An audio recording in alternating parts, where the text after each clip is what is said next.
বিশ্বনাথ পাড়াগাঁয়ের ছেলে। ঘুটঘুটে অন্ধকারে দুপুর রাত্রে বাঁশবনের ভেতর দিয়ে সে 3 ক্রোশ অনায়াসে বেরিয়ে আসতে পারে। অমাবস্যায় গ্রামের সীমানায় শ্মশান থেকে মরা পোড়ানোর কাঠ সে যে কতবার বাজি ধরে নিয়ে এসেছে তার কোনো ইয়ত্তাই নেই। কিন্তু ভয় তার শুধু কলকাতা শহর কি,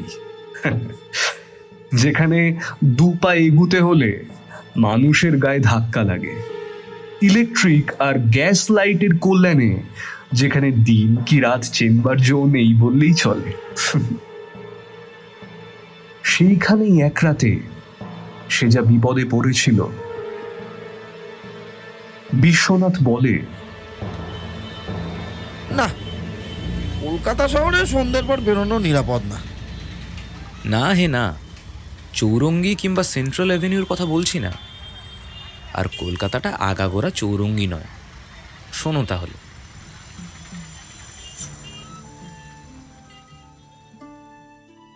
সেবার গাঁয়ের লাইব্রেরির জন্য বই কিনতে কলকাতা গিয়েছিলাম। ভেবেছিলাম একদিন থেকেই বইপত্র সব কিনে রাত্রের ট্রেনে বাড়ি চলে আসব। কিন্তু কলকাতায় গেলে নতুন বায়োস্কোপ থিয়েটার না দেখে কেমন করে ফেরা যায়। প্রথম দিনটা তাতেই কেটে গেল। দ্বিতীয় দিনে কলেজ স্ট্রিটে গিয়ে বইটই সব কিনে ফেললাম। সঙ্গে বিছানাপত্রের বা তরঙ্গ বাক্সের ঝঞ্ঝাট ছিল না, শুধু একটি সুটকেস। তাতে বইগুলো ভরে একেবারে সোজা শিয়ালদা স্টেশনে গিয়ে উঠলেই হতো। কিন্তু হঠাৎ কি খেয়াল হলো, একবার অবিনাশের সঙ্গে দেখা করে যাই।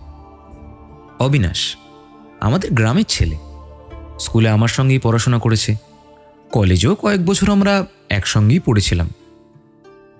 অবিনাশ অবশ্য বেশি দিন কলেজে থাকেনি, অত্যন্ত খেয়ালি ছেলে। কোনো কাজে বেশি দিন লেগে থাকবার মতো ধৈর্য তার ছিল না। ছেলেবেলা থেকেই কেমন যেন তার উড়ু উড়ু ভাব।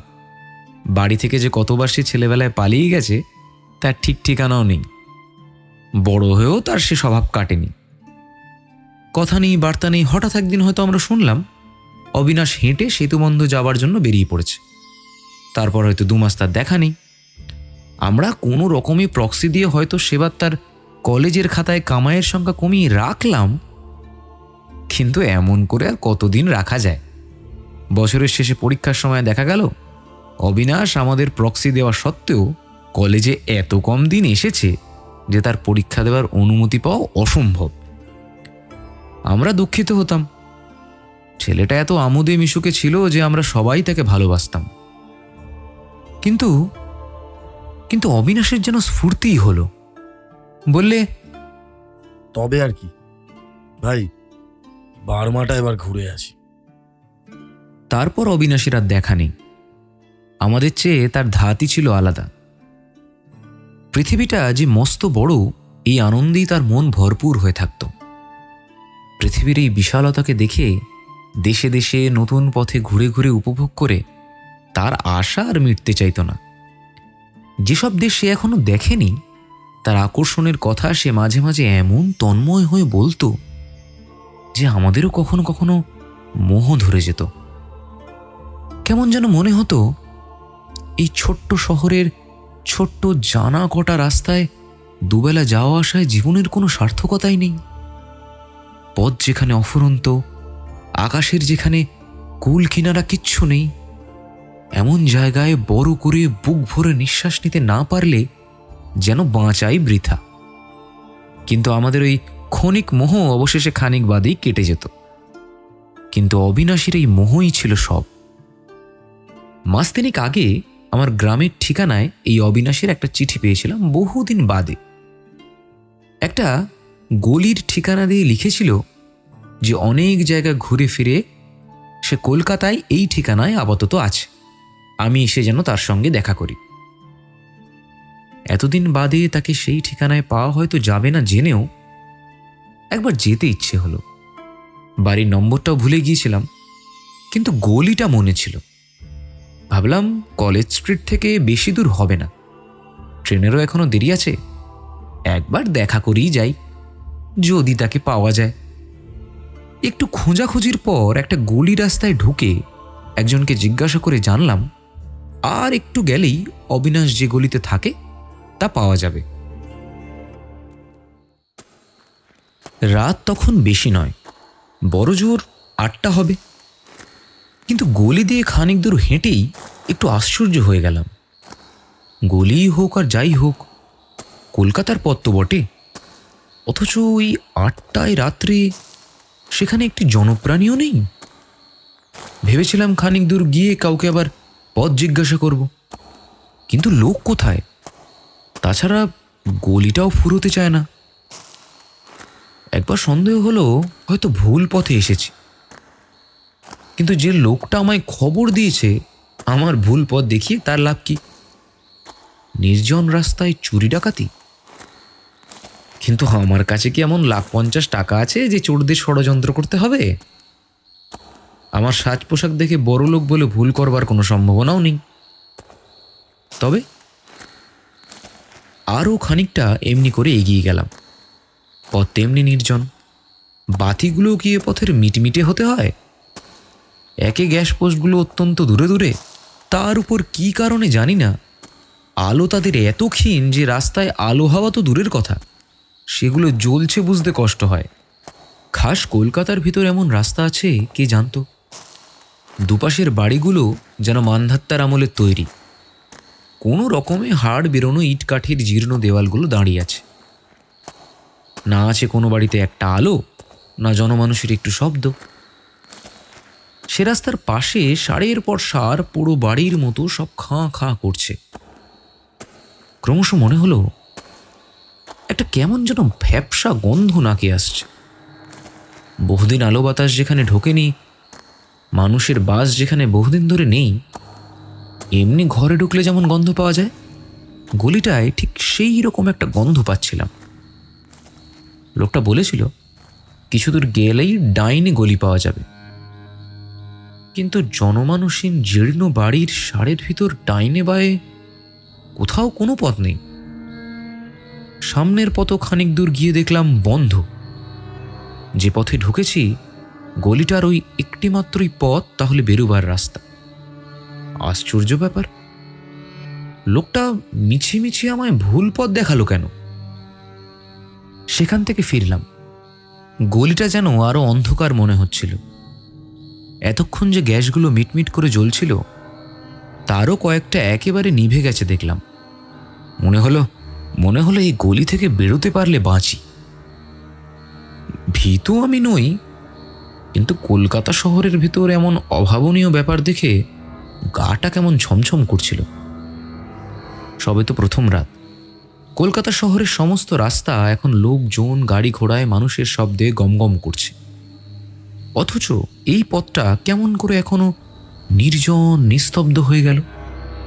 মনে হলো আমি যেন বহুকালের প্রাচীন একটা শহরে এসে পড়েছি।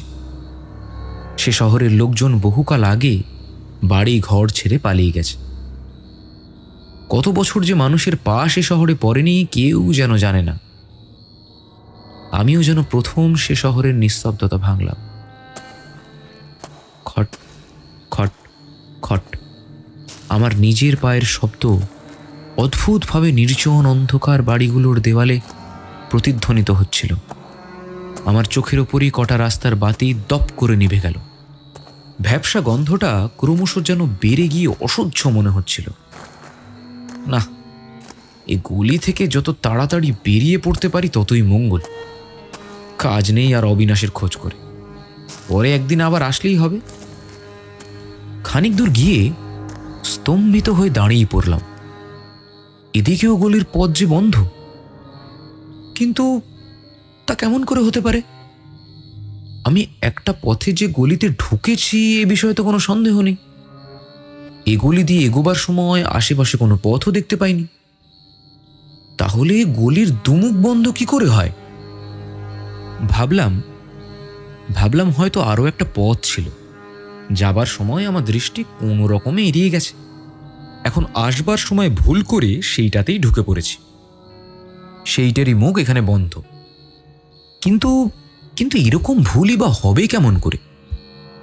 আমি অন্যমনস্ক হয়ে তো ছিলাম না, আগাগোড়াই তো সজাগ হয়ে চলেছি। রাস্তায় লোক না থাক, একটা বাড়িতে যদি একটা আলো দেখা যেত, না হয় ডেকেই জিজ্ঞাসা করতাম। যাই হোক, এখানে দাঁড়িয়ে থেকে কোনো লাভ নেই জেনে আমি আবার ফিরলাম। গলি থেকে বেরোতেই হবে। আবার সেই নির্জন অন্ধকার গলি দিয়ে শুধু নিজের পায়ের শব্দ শুনতে শুনতে এগিয়ে চললাম। গলিটা যেন ক্রমশ দীর্ঘই হয়ে চলেছে। আমার অজান্তেই কে যেন ইতিমধ্যে সেটা বাড়িয়ে আরো লম্বা করে দিয়েছে। এবারও যখন দেখলাম গলির মুখটা বন্ধ, তখন সত্যিই বুকের ভেতরটা কেমন করে উঠল। একে আমরা পাড়া গায়ের লোক, ফাঁকা আকাশ, ফাঁকা মাঠের মধ্যে মানুষ হয়েছি। শহরে এলে এমনি আমাদের হাফ ধরে, তার উপরই ভ্যাপসা গন্ধ বড় অন্ধকার গলি। চারিদিক থেকে সে যেন আমাকে জেলখানার মতো বন্দি করে ফেলবার ষড়যন্ত্র করছে। উপরে চেয়ে যে একটু আকাশ দেখতে পাবো তারও জো নেই। এমন একটা ধোঁয়াটে কুয়াশায় বাতাস আচ্ছন্ন হয়ে আছে, তার ভিতর দিয়ে একটা তারাও দেখা যায় না। যতই অদ্ভুত ব্যাপার ভাবছিলাম, মাথাটা ততই গুলিয়ে আসছিল। কি করব কিছুতেই ভেবে পাচ্ছিলাম না। সুটকেসটা বইয়ের ভারে বেশ ভারীই ছিল। সেটা বইয়ে বেশ ক্লান্তই নিজেকে মনে হচ্ছিল। এমনি করে আর খানিকক্ষণ ঘুরতে ঘুরতে ক্লান্তিতে বসে পড়তেই হঠাৎ বুকটা ধরাস করে উঠল। দূরে একটা মিটমিটে বাতির তলায় একটা লোক দাঁড়িয়ে আছে না? তাড়াতাড়ি সেদিকে গিয়ে দেখলাম, আরে এই তো আমাদের অবিনাশ। এতক্ষণের ভয় ভাবনা নিমেষে ভুলে গেলাম। আনন্দে চিৎকার করে তার নাম ধরে ডাকতেই সে চমকে তাকালো। বললাম, কি আশ্চর্য, তোর খোঁজ করতেই 1 ঘন্টা এই গলির ভেতর ঘুরে হয়রান হচ্ছি। বাবা, কি অদ্ভুত গলিতে থাকিস তুই, ঢুকলে আর বেরোনো যায় না। এসেছিস তাহলে? ঠিক এসেছি আর কই, তোর দেখা না পেলে এই গলির ভেতর তোর বাড়ি কি খুঁজে বার করতে পারতাম? সে কথার কোনো উত্তর না দিয়ে অবিনাশ বললে, আমায় তাহলে তোর মনে আছে ভাই? আরে মনে থাকবে না কেন রে? না ভাই, মনে থাকে না। অথচ মানুষ যেটুকু মনে করে রাখে তার ভেতরেই আমরা বেঁচে থাকি। ছিলি তো ভূপর্যটক, আবার দার্শনিক হলি কবে থেকে? যাকগে, এখন তোর বাড়ি চল তো দেখি, তোর সব গল্প শুনতে চাই। আমার বাড়ি? আচ্ছা চল। আমার চিঠি পেয়েছিলি? হ্যাঁ, সে তো 3 মাস আগে। তোর জন্য কতদিন অপেক্ষা করেছিলাম, তারপর আবার বেরিয়ে পড়লাম। আবার? তাহলে ফিরলি কবে? হ্যাঁ, এই তো আজই। এই আজ? এবারে গেছিলি কোথায়? বলছি চল। সেই নির্জন গলি দিয়েই তখন আমরা এগিয়ে চলেছি, কিন্তু তখন আর আগের কথা কিছুমাত্র মনে ছিল না। অবিনাশ বলতে লাগলো, এবারে ভাই গেছিলাম বহু দূর। খিদিরপুরের ডকে বেড়াতে বেড়াতে একদিন সুন্দর একটি জাহাজ দেখলাম। সুন্দর বলতে মনে করিস না যেন যে নতুন। জাহাজটা অনেক পুরনো, নোনা জল লেগে তার গায়ের রং চটে গেছে। মাস্তুলগুলো বহু দিনের পুরনো, চিমনিগুলো ধোঁয়ায় কালো হয়ে গেছে। আগা গোড়া জাহাজটা দেখলেই মনে হয় বহুকাল ধরে পৃথিবীর কত সমুদ্রে যে যেন পাড়ি দিয়ে ঝুনো হয়ে গেছে। তা চেহারাতেই কেমন একটা ভবঘুরে রুক্ষ রুক্ষ ভাব, সেটিই তার সৌন্দর্য। তারপর শুনলাম যে এখান থেকে মাল নিয়ে যাবে জব দ্বীপে। তখন আর লোভ সামলাতে পারলাম না। জব দ্বীপ নারকেল আর তাল গাছের সার তীর পর্যন্ত এগিয়ে এসেছে সমুদ্রকে অভ্যর্থনা করতে। বাতাস আর জঙ্গলে মশলা গাছের গন্ধ, তার উপর গভীর বনের মাঝে তার বোড়াবুদুর। একেবারে মেতে উঠলাম। যেমন করেই হোক যেতেই হবে জাহাজে। জাহাজের ভাড়া দেবার পয়সা নেই। অনেক কষ্টে জাহাজের হেড খালাসিকে খোঁজ করে তার সঙ্গে ভাব জমিয়ে নিলাম। তাকে কিছু ঘুষ দিয়ে লুকিয়ে যাবার বন্দোবস্ত করে নিলাম। জাহাজে একবারে ধারে বিপদের সময় ব্যবহার করার জন্যে ছোট তেরপল ঢাকা বোট টাঙানো থাকে, ঠিক ওখানেই তারা ঠিক করে দিল আমাকে থাকবার জন্য। কেউ তাহলে টের পাবে না। খালাসি কোনো এক সময় লুকিয়ে এসে আমায় খাবার দিয়ে যাবে। গভীর রাতে জাহাজে চড়ে বোটের ভিতরে গিয়ে হেড খালাসি নির্দেশ মতো আমি লুকিয়ে রইলাম। ভোর হওয়ার আগে জাহাজ ছেড়ে দিল। তারপর কদিন কি অদ্ভুতভাবেই কাটিয়েছি। সারাদিন তার ভেতর লুকিয়ে থাকি, আর তেরপল একটু করে ফাঁক করে দেখি আকাশ আর জাহাজের শব্দ। নাবিক ছাড়া আর কেউ থাকে না। তখন একবার করে বেরিয়ে নির্জন ডেকের একটি কোণে রেলিং ধরে দাঁড়ায়, শুনি। গভীর রাতে যখন সব নির্জন হয়ে যায়, জাহাজের খোলে কজন ইঞ্জিনিয়ার আর ফায়ারম্যান, আর ওপরে হাল ঘোরাবার হুইলে একজন।